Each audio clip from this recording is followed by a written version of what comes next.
من جاء بالحسنة فله خير منها. Baik,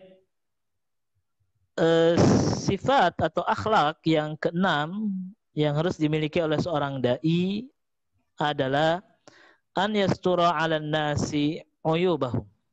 Ya. Hendaklah ia menutup aib-aib manusia.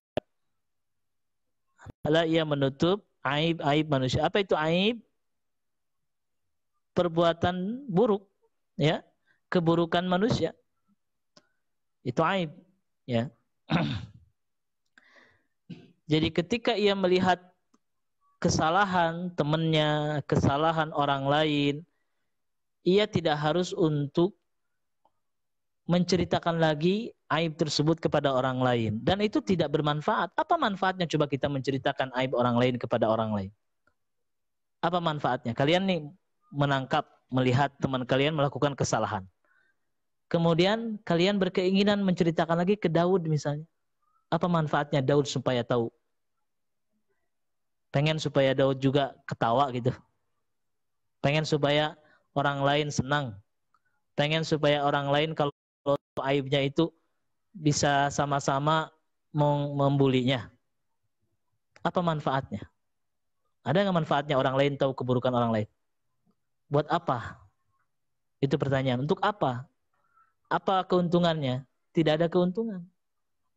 Ya, tidak ada keuntungan kita untuk membuka aib orang lain, menceritakan aib kepada orang lain. Ya. Maka seorang dai dia harus menutup aib orang lain, aib saudaranya, aib temannya, aib masyarakat, aib warganya. Tidak harus untuk dibuka.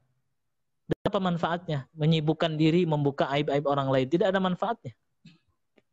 Ya. Atau disebut dengan ghibah. Ya, apa itu ghibah? Membicarakan aib-aib orang lain. Ya. Rasulullah SAW ditanya apa itu ghibah? Ya.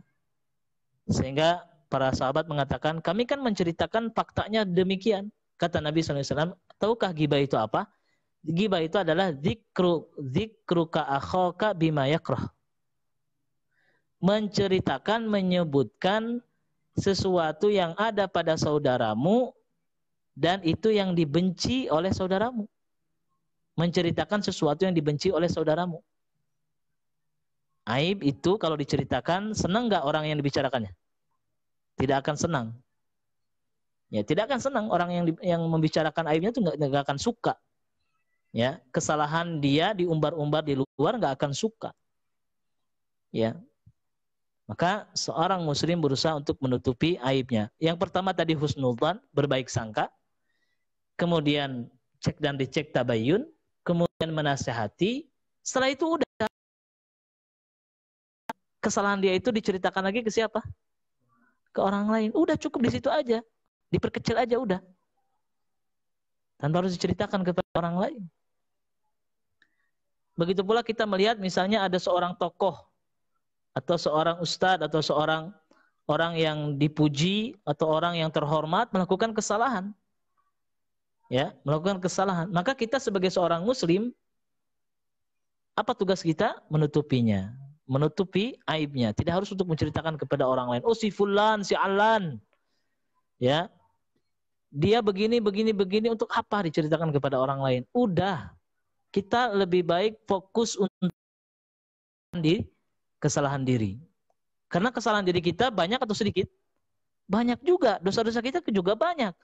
Itu yang harus kita perbaiki. Terkadang kita melihat kesalahan kecil saudara kita, ya, lebih kita perhatikan daripada kesalahan diri kita yang sebesar gajah di pelupuk mata kita tidak terlihat. Ya, kira jelas tidak?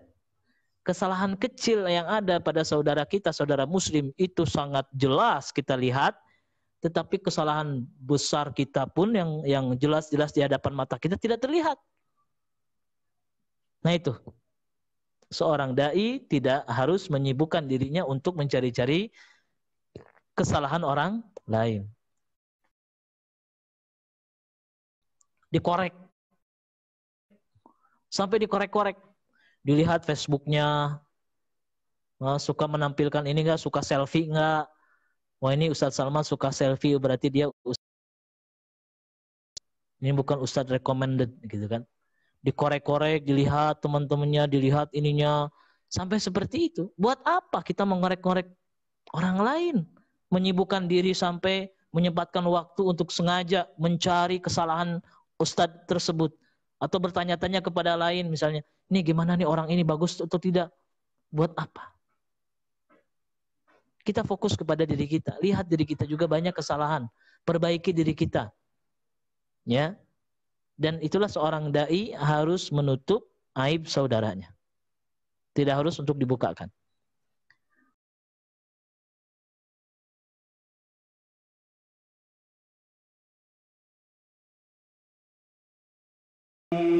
من جاء بالحسنة فله خير